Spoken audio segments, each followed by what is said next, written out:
नमस्कार मित्रों, मैं हूं दीपक कुमार रथ और उदय इंडिया डिजिटल में आपका बहुत बहुत स्वागत है।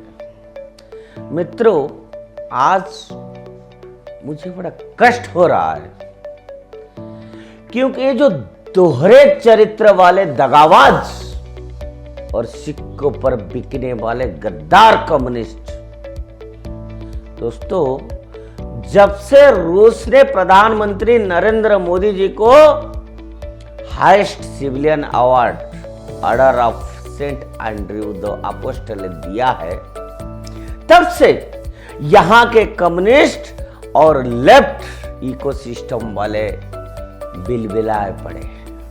लेकिन अब मैं आपको बता दूं कि प्रधानमंत्री मोदी की मॉस्को यात्रा से क्या हासिल हुआ है। राष्ट्रपति व्लादिमीर पुतिन ने 22वें भारत रूस शिखर सम्मेलन के लिए भारतीय प्रधानमंत्री नरेंद्र मोदी की मेजबानी की और इस दौरान भारत और रूस के एक bilateral settlement system using national currencies को बढ़ावा देने के लिए मिलकर काम करने की जारी किया। इस पर सहमति भी व्यक्त हुई। इसका मतलब क्या है? इसका मतलब यह है कि वैश्विक व्यापार में अमेरिकी डॉलर के आक्रामक प्रभुत्व को झटका देते हुए ग्लोबल साउथ के देशों द्वारा अपनी करेंसी में व्यापार संचालन सुनिश्चित करना, जो कि आज की समय की मांग है। अब आखिर रूस भारत का इतना पुराना मित्र है और उस पर रोज रोज अमेरिकी नौटंकियों का भी खतरा है, तो फिर ऐसा करना तो भारत को पड़ेगा ना। और दोनों देश कार्गो परिवहन के समय और लागत को कम करने तथा यूरेशियाई क्षेत्र में कनेक्टिविटी को बढ़ावा देने के लिए international north south transport corridor का उपयोग को तेज करने के लिए संयुक्त प्रयास जारी रखेंगे। और इसके अलावा दोनों पक्षों ने चेन्नई अपने व्लादिमीर एक मिनट बंद करना।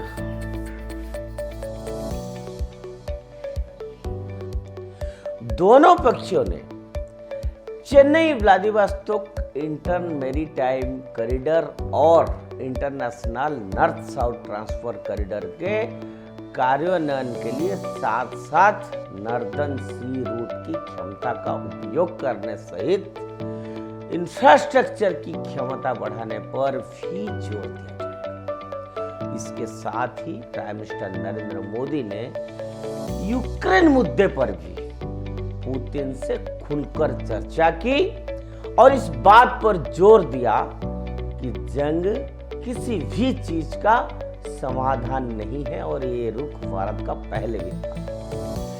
ये सब तो चलिए दो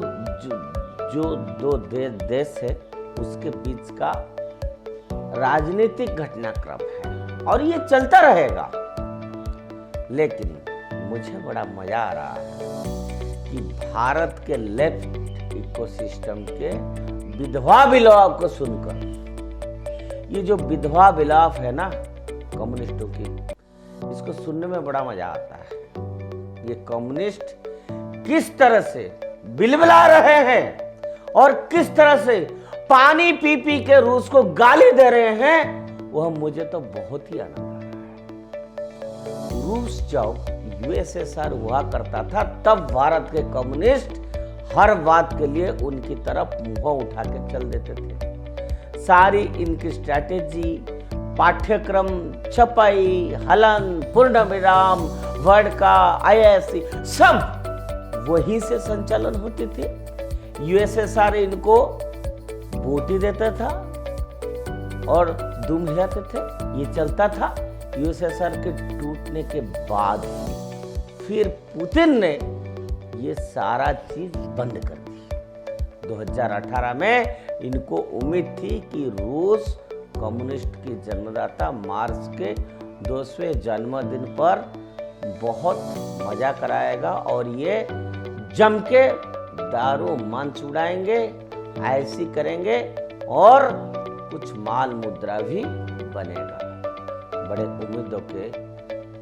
बड़े उम्मीदों से रूस जाने का कार्यक्रम बनाए और पहुंच गए Leningrad, Saint Petersburg, Moscow, Stalingrad आदि का जो है सपना पाल लिए उन्होंने। यहां जाकर देखा कि यहां मार्स को कहो के भाव से ना कोई पूछ भी नहीं रहा है। वहां से इनका रूस के विरुद्ध में सिर पीटना चालू हो गया। आज हालत ये है कि ये पुतिन को यहां पर गालियां दे रहे हैं। पश्चिम देश और नोटो के गोद में खेलने वाले यूक्रेन राष्ट्रपति जेलेंस्की के लिए घड़ियाली आंसू निकाल रहे हैं। वे जेलेंस्की जो पूंजीवादियों की पूंछ पकड़ के पश्चिमी देशों के आगे पीछे घूम रहा है, वो जो पूंजीवादियों के साथ रहकर रूस को मिटाना चाहता है, वो जो रूस के विरोधी के पैसा और हथियार की दम पर अड़ा हुआ है, उसके लिए राइटअप, एडिटोरियल, एजिटेशन और न जाने क्या क्या कर रहे हैं। और आज हालत ये हो गया है कि जिसका नमक खाए दशकों से उसको छोड़कर ये लोग पश्चिम देशों की हथियार